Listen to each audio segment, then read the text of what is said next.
It's Topic and Daycom, control of me on I'll Go FM. I'm Roch-Lè if you just join us, and I'm so excited to have Laduma in the studio, one of my favorite fashion designers. How are you? I'm great, thank you. And you? I'm good, thank you. What a full circle moment for us. Full circle. I haven't seen you in so many years, and we were both fresh in the game, and I just want to say I'm so proud of you. I'm proud of you too. I had no idea that you are hosting this interview. Well, now you know. We are here together, and there's going to be quite an exciting weekend for you. But first, let's chat about MaXhosa Africa. Yes. This brand is everywhere. You know, it's in parts of the world that you cannot even imagine, and it's so beautiful. So let's talk about the luxury brand. Tell us a little bit more about MaXhosa Africa. MaXhosa Africa is proudly from Gqeberha. It started here 15 years ago. I was a student at the Nelson Mandela University. I came up with an idea that just happened to be groundbreaking for the design industry at large. Not knowing that I would go deep into fashion, I studied textile design at Nelson Mandela at NMMU.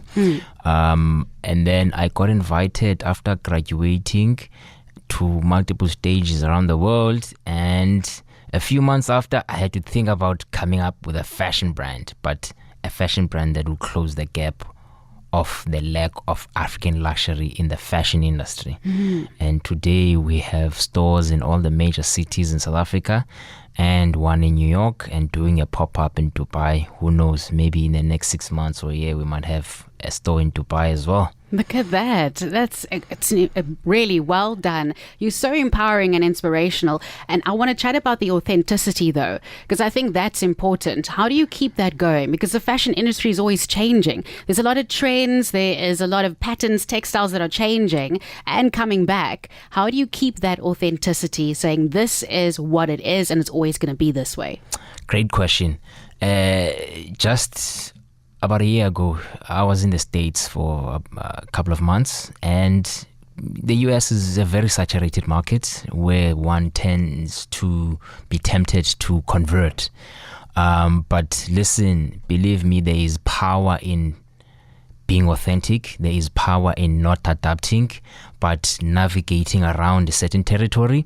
And there is power in staying true to what made you start, you know. So that is what we used to maintain our stance and conviction as a brand, you know, because we still wanted to play the impact that we initially came into the industry for. And I'm blessed to say that we just opened up a factory in East London. Well, not open, we purchased a factory that has been existing since 1965. Wow. And we are converting that factory into a luxury manufacturing facility, aside from the one that we bought in Johannesburg 6 years ago.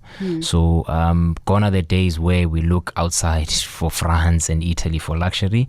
Luxury comes from right here at home. And let's talk about France. Let's talk about Paris, because MaXhosa Africa was the only African brand that was based at Paris Fashion Week. So how did that feel for you? Because that must have been quite thrilling. Yeah, it felt that we are now in the space of becoming the authority when it comes to African fashion, but authority when it comes to global fashion, you know, because playing in that field is not something that we take for granted, because you are placed amongst the best in the world, and therefore with that representation you have to stay firm and not compromise on how you present the show, how the sound is like, which models that you choose.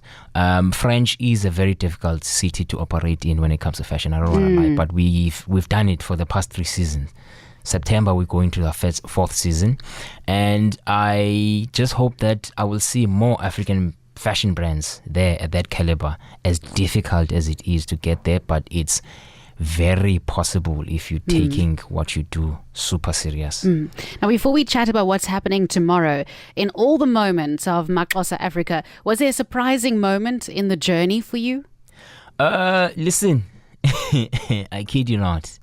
The most surprising moment for me in the whole journey of 15 years is how PE, Gqeberha people embraced our brand.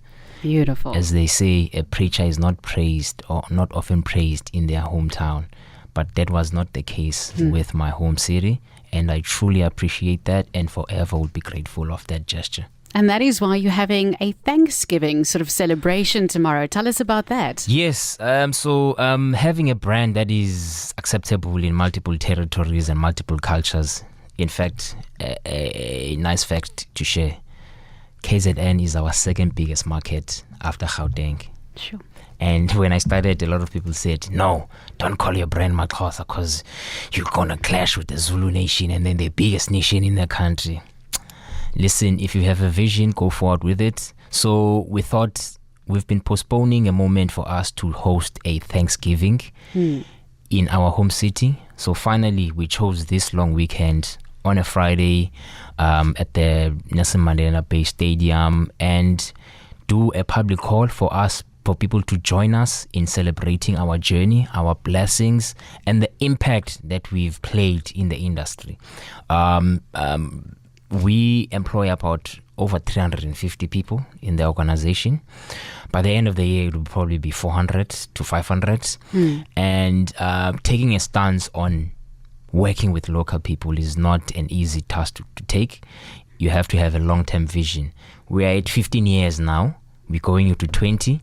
And we thought, listen, it's more about the destination and not really, it's less about the destination, and more about the journey. So while we on the journey, let's come back home and thank our people. And we're so excited, man, for tomorrow.